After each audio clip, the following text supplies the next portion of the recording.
Бұл оқиға 1977 жылы өз бастауын алып, 34 жылдан соң бүкіл әлемде өзінің шырмалған сюжетімен таң қалдырды. Шарлотта Мориарти атты жасана 6 айлық Маркс Барнс есімді баласын қолына алып, жақын маңдағы дүкенге шығып кетеді. Бірақ сол күйі ол үйіне оралмайды. Бірнеше жылдан соң бүкіл әлемді таң қалдырарлықтай жағдай орын алады. Барлықтарыңызға сәлем. Видеомыз басталмастан бұрын лайк басып арнаға тіркелу арқылы бізді қолдап кетіңіздер.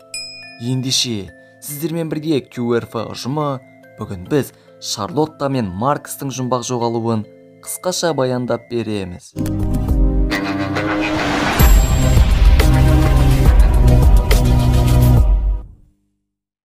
1977 жылдың бас кезі. 26 жасар Марк Барнс пен 31 жасар Шарлотта Мориартидің отбасында тұңғыш Маркс атты сәби дүниеге келеді. Солай олар болашақтарын керемет жоспарлайтын. Марк ветеринар, ал Шарлотта суретші болған. Шарлотта мен Марк үйленбеген. Шарлоттаның Марктан бұрын басқа күйеуі болып, одан бір қызы бар еді.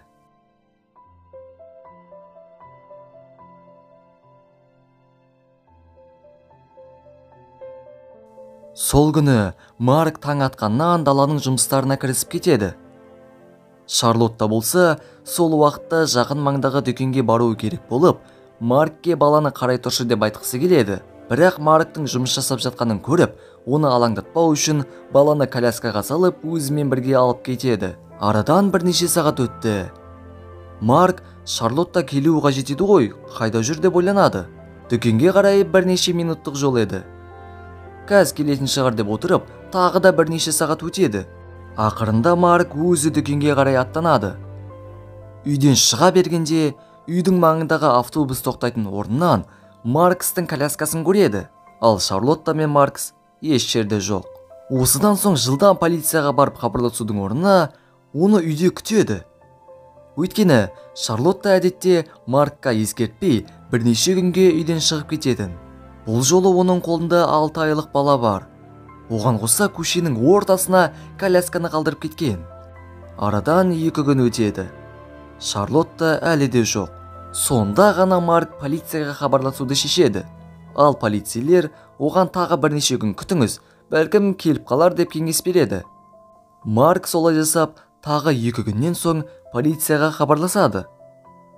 Полицейлер бұл жолы одан Шарлотта мен баланың сипаттап беруін сұрайды.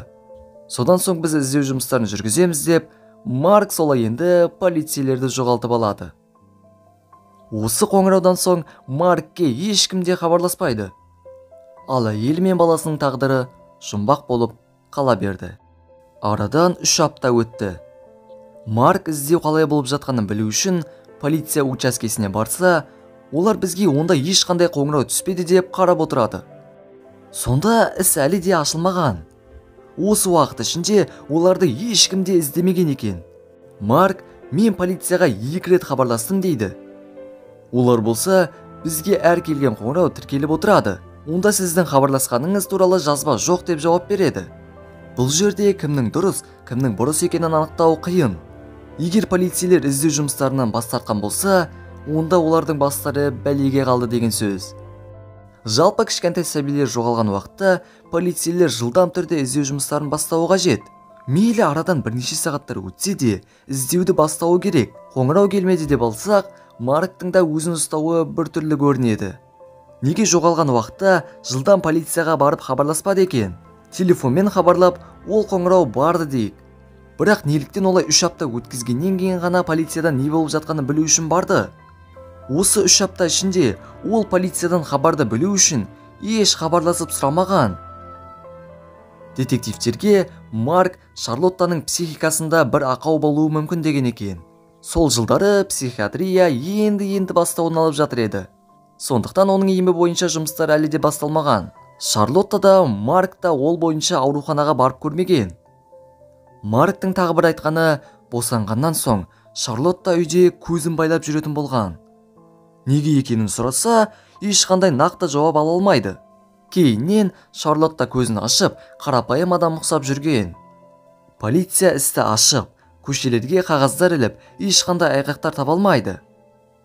Тіпті Марктың өзі оларды іздеу үшін бүкіл аралды аралауға шығады. Бірақ ол да айтарлықтай ештеңе таба алмайды. Жоғалғаннан 2 жыл өткеннен соң Марк Калифорнияға көшіп кетеді. Полиция да бұл істен үміттерін үзеді. Олар уақыттың барлығын алғашқы күндері жоғалтып алдық деп өкінеді. Солай Марк жаңа отбасын құрып, балалы болады. Ол Шарлотта мен Марксты тірідей көремін деген үміттен баяғыда бас тартқан. Бірақ 2001 жылы бұл іс қайта бастауын алады. Шарлоттаның бірінші отбасыдағы қызы Гавайиға ұшып, полиция учаскесіне келеді. Ол істі қайта ашуын сұрап, полициялар келіседі. Шарлотта мен Марксты жоғалған адамдардың сайтына тіркейді. Сосын компьютермен Маркстың кіші кездегі фотосынан оны үлкейтіп, ол фотоны да сайтқа тіркеп қояды. Алғаш болып полицейлер Марктан тергеу алады. Ескі құжаттарда оның 2 күннен соң полицияға хабарласқаны туралы дәлел жоқ. Тек қана 3 аптадан соң полицияға барғаны туралы хабар бар. Осылай полицейлер Марктан күдіктене бастайды. Арадан 24 жыл өтсе де, полицейлер үйдің айналасынан қандай да бір куәгерді тапамыз деп үміттенеді. Бірақ сол уақыттағы көпшілік тұрғын көшіп кеткен. Сонда да полицейлер бір зейнеткерді тауып, одан Марк пен Шарлотта туралы сұрайды. Ол екеуін есіне алып, олар жиі ұрсатын. Мен олардың айқайын еститінмін дейді. Солай детективтер Маркты күдікті адам ретінде санап, қайта тергеу алады. Оған зейнеткердің айтқан сөздерін көрсетсе, Марк оны жоққа шығармайды. Иә, біздің арамызда келіспеушіліктер болып тұратын. Бірақ маған ешқашан ұрыспаған ерлі зайыптыны көрсетіңізші дейді. Детективтер полиграф қолданып, оның шын айтып тұрғанын тексергісі келеді. Сол уақыттары ол аппаратты тым асыра сілтеп жіберген секілді. Одан түк пайда болмай, детективтер 1977 жылы Марк пен Шарлотта тұрған үйді зерттеуге рұқсат алады. Солай олар екеуі ұрысып, Марк Шарлоттаны үйдің алдына көміп тастаған деп ойлайды. Ауланы толықтай қазып, детективтер нақты ештеңе таба алмайды. Шаршаған детективтер бұл істі әрі қарайда жалғастырғаннан пайда жоқтығын айтады. Не де болса, Марк пен Дженнифердің ДНК тесттерін алып қалады. Бірақ арадан бірнеше жыл өткеннен соң оларды бұл істің шешімі күтіп тұр еді. Филадельфияда тұратын 35 жасар Стив Картер өзінің балалық шағы бойынша қоятын сұрақтары көп болатын. Кішкентай кезінен жетім болып, 4 жасында оны Нью-Джерсиде тұратын отбасы асырап алады. Солай Стивті өзінің туған баласындай көріп, жақсы көрген. Сонда да Стивте қалай жетім болып қалғаны туралы сұрақтар көп еді. Бір күні ол Кэролин Уайт атты әйелдің тағдыры жазылған мақаланы көзі шалып қалады. Кэролин туылғаннан 19 күн өткен соң ұрланып кеткен. Солай жоғалғандардың сайтынан өзінің кішкентай кездегі фотосын тауып, оны қазіргі ата-анасы ұрлағанын біледі. Стив бұны оқып, Кэролин секілді іздеп көреді. Іздеген сәтте бірден оның есейгендегі фотосы шығады. Стив бұның кішкентай кездегі суретпен жасалғанын түсініп, таң қалады. Ары қарай оқып, өзінің шын есімі Маркс Барнс екенін, Гавайиде анасымен бірге жоғалып кеткенін біледі. ДНК тест тапсырып, сайтқа салады. Ол сайтта 10 жыл бұрын алынған Марктың ДНК-сы бар еді. Зерттеу 8 айға созылып, нәтижесінде бәрі сәйкес келеді. Жоғалған бала 34 жылдан соң қайта оралды. Бірақ оның қалай жоғалғандығы жұмбақ болып қалды. Бұл жұмбақтың жауабы ұзаққа бармай табылды. Шарлотта мен Маркстың жоғалғанынан бірнеше уақыт өткеннен соң полицияға қоңырау түседі. Бір әйел есікті қолында кішкентай баласы бар әйелі қаққанын айтады. Солай ол баланын тамақтандыруға сүт сұрайды.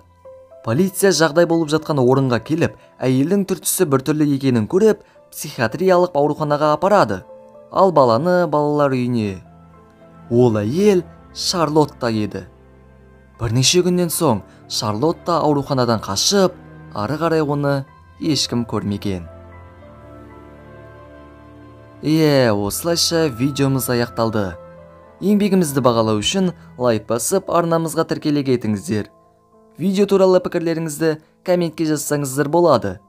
Бізде осымен осы. Ендеше, сіздермен бірге болған және әрдайым бірге болатын QRF ұжымы келесі видеоларда кездескенше.